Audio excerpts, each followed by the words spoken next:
पूरे पूरे दिन मुझे सोने नहीं देता और चुपके से एक सीन निकालता है। मोबाइल स्क्रीन पर अचानक एक खबर आने लगती है, मोनालिसा भोसले गायब हो गई है। लेकिन क्या सच में वो गायब हैं या ये सिर्फ एक और कहानी है जो सोशल मीडिया ने खुद गढ़ ली है। जनवरी 2025 प्रयागराज का महाकुंभ त्रिवेणी संगम के किनारे भीड़, आस्था और भक्ति के बीच एक साधारण सी लड़की, हाथ में रुद्राक्ष की माला और आंखों में एक मासूम चमक। किसी ने एक वीडियो बनाया और फिर वो वीडियो सिर्फ वायरल नहीं हुआ बल्कि उस लड़की की पूरी जिंदगी को बदल गया। एक साधारण विक्रेता से सीधे फिल्म ऑफर्स तक का सफर और फिर प्यार, शादी, विवाद, कानून और अब गायब होने की खबर। लेकिन असली सवाल ये है, क्या ये सिर्फ एक प्रेम कहानी है या इसके पीछे छुपा है कोई ऐसा सच जिसे अब तक दुनिया से छिपाया गया है? क्यों अचानक एक वायरल स्टार कानूनी पचड़ों, आरोपों और अफवाहों के जाल में फंस गई? क्या वाकई मोनालिसा खतरे में है या ये सब एक सुनियोजित भ्रम है? इस वीडियो में हम आपको दिखाएंगे हर वो सच, हर वो मोड़ जो इस कहानी को सिर्फ एक खबर नहीं बल्कि एक रहस्य बना देता है। तो बने रहिए अंत तक, क्योंकि जो सच सामने आने वाला है वो शायद आपकी सोच से भी कहीं ज्यादा चौंकाने वाला होगा।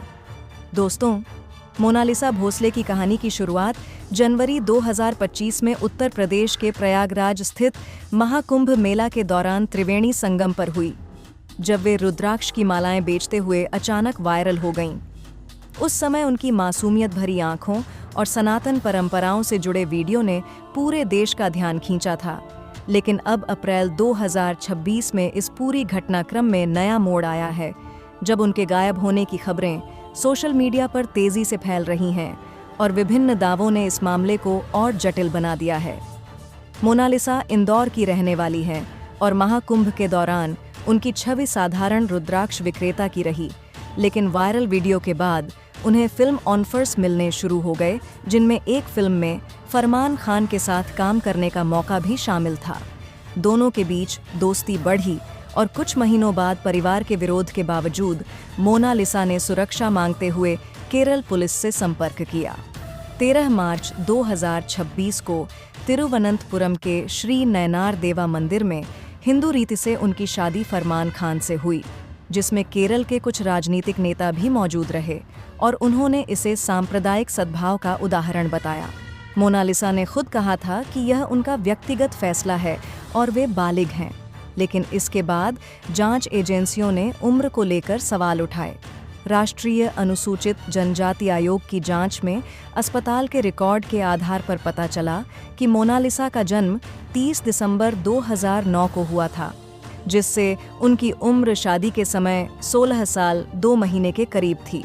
वे पारधी जनजाति से ताल्लुक़ रखती हैं और मध्य प्रदेश के महेश्वर थाने में फरमान खान के खिलाफ पोक्सो एक्ट समेत SC/ST एक्ट के तहत FIR दर्ज की गई। आयोग ने उम्र प्रमाण पत्र जारी करने वाले अधिकारियों पर भी कार्रवाई की और 2 अधिकारियों को निलंबित कर दिया गया। मोनालिसा के माता-पिता ने शिकायत में लव जिहाद का आरोप लगाया, जबकि फरमान पक्ष ने इसे सहमति वाली शादी बताया। इस बीच मोनालिसा ने एक फिल्म निर्देशक सनोज मिश्रा पर भी गंभीर आरोप लगाए थे, जिनमें उन्होंने कहा था कि उन्होंने उनके साथ अनुचित व्यवहार किया था, लेकिन यह अलग मुद्दा था। कानूनी रूप से पोक्सो एक्ट नाबालिगों की सुरक्षा के लिए बनाया गया है और इसमें सहमति का कोई मतलब नहीं होता। इसी तरह हिंदू विवाह अधिनियम 1955 के तहत भी उम्र और धर्म संबंधी प्रावधान हैं, जिनकी चर्चा वकीलों ने की। कुछ वकीलों ने दावा किया कि शादी में हिंदू रीति का पालन करते हुए फरमान ने अपना धर्म नहीं बदला, तो यह कानूनी रूप से सवालों के घेरे में है। सार्वजनिक बहस में कई लोग बालिग होने के अधिकार और परिवार की जिम्मेदारी की बात कर रहे हैं, तो कुछ इसे सामाजिक सद्भाव का मुद्दा बता रहे हैं। सोशल मीडिया पर दोनों पक्षों के समर्थक सक्रिय हैं, जहां एक तरफ मोनालिसा की स्वतंत्रता की वकालत हो रही है, तो दूसरी तरफ नाबालिग की सुरक्षा को प्राथमिकता दी जा रही है। अप्रैल 2026 के शुरू में जब पोक्सो केस सामने आया, तो कुछ दिनों बाद ही 12 अप्रैल को राजस्थान के पुष्कर से एक वीडियो वायरल हुआ, जिसमें फरमान खान जैसा दिखने वाला व्यक्ति कह रहा था कि मोनालिसा उनके साथ पुष्कर आई थीं, लेकिन अब वे गायब हो गई हैं और परिवार ने उन्हें जबरन ले लिया या छिपा लिया है। उस व्यक्ति ने खुद को फरमान बताया और अजमेर में तलाश की बात कही, लेकिन बाद में स्पष्ट हो गया कि वह फरमान का लुकलाइक अरविंद कुमार जोशी था, जिन्होंने वीडियो मनोरंजन के लिए बनाया था। फरमान खान ने बाद में स्पष्ट किया कि यह क्लिप केवल मनोरंजन के उद्देश्य से थी और असली स्थिति अलग है। मोनालिसा की मां ने इसे ड्रामा बताया और कहा कि बेटी की सुरक्षा को लेकर वे चिंतित हैं, लेकिन कोई जबरन गायब करने की बात नहीं है। पुलिस ने वीडियो की सत्यता जांच ली और फिलहाल कोई आधिकारिक पुष्टि नहीं हुई है कि मोनालिसा वाकई लापता हैं। इस पूरे मामले में सुप्रीम कोर्ट के वकील AP सिंह ने बयान दिया, जिसमें उन्होंने कहा कि यह मामला केवल व्यक्तिगत नहीं बल्कि बड़े पैमाने पर धोखे और कानूनी उल्लंघन से जुड़ा हो सकता है। उन्होंने फर्जी दस्तावेजों का जिक्र किया और माता पिता की पीड़ा पर जोर दिया। इससे पहले मार्च में सुप्रीम कोर्ट की वकील नाजिया इलाही खान ने भी खरगोन में बयान देते हुए कहा था कि शादी हिंदू विवाह अधिनियम का उल्लंघन है और हम मोनालिसा को 35 टुकड़ों में नहीं बल्कि जिंदा और सुरक्षित चाहते हैं। उन्होंने सुरक्षा एजेंसियों से जांच की मांग की और कुछ संगठनों से संभावित लिंक का भी जिक्र किया, लेकिन ये दावे अभी जांच के अधीन हैं।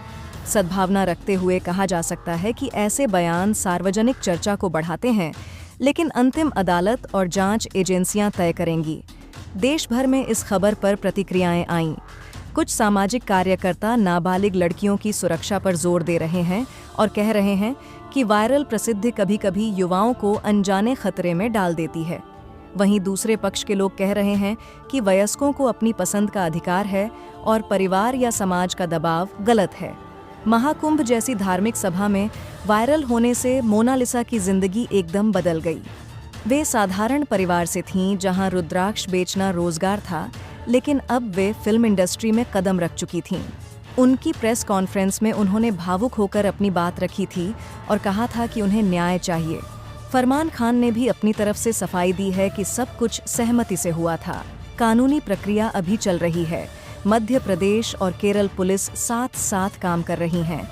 राष्ट्रीय अनुसूचित जनजाति आयोग ने अपनी रिपोर्ट सौंपी है, जिसमें उम्र के सबूत दिए गए हैं। कोर्ट में सुनवाई हो रही है और केरल हाईकोर्ट ने कुछ मामलों में अस्थायी राहत दी है, लेकिन पोक्सो जैसे गंभीर आरोपों में जांच पूरी होने तक कोई अंतिम फैसला नहीं होगा। इस बीच सोशल मीडिया पर अफवाहें तेज हैं, लेकिन जिम्मेदार नागरिकों को चाहिए कि वे केवल आधिकारिक सूत्रों पर भरोसा करें।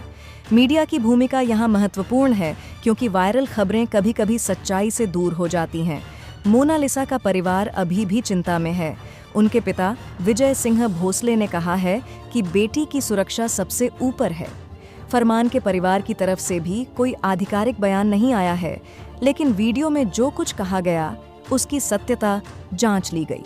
कुल मिलाकर यह मामला दिखाता है कि कैसे सोशल मीडिया प्रसिद्ध कानूनी जटिलताओं और पारिवारिक मुद्दों से टकरा सकती है। भारत में अंतरधार्मिक विवाहों पर कानून है और बाल विवाह या नाबालिग से संबंधित मामले में सख्त प्रावधान है। इनका पालन हर नागरिक का दायित्व है। दोस्तों, फिर से कहना चाहूँगा कि वीडियो पसंद आए तो लाइक करें और कमेंट में अपनी राय ज़रूर लिखें, ताकि हम और बेहतर चर्चा कर सकें। इस पूरे प्रकरण से एक बात साफ है कि कानून सबके लिए बराबर है, चाहे कोई कितना भी वायरल क्यों ना हो। मोनालिसा की कहानी हमें याद दिलाती है कि प्रसिद्धि के साथ जिम्मेदारी भी आती है और युवाओं को अपनी सुरक्षा का ध्यान रखना चाहिए। जांच एजेंसियां जो भी निष्कर्ष निकालेंगी उसका इंतजार करना चाहिए। फिलहाल कोई पुष्टि नहीं है कि मोनालिसा गायब हैं या नहीं, बल्कि यह सब दावों और स्पष्टीकरणों का दौर है। समाज को चाहिए कि शांति बनाए रखे और किसी की भावनाओं को आहत न करे। अंत में उम्मीद है कि यह मामला जल्द सुलझेगा और सभी पक्षों को न्याय मिलेगा, ताकि ऐसी घटनाएं भविष्य में न दोहराई जाएं। सस्पेंस इंट्रो बना दें।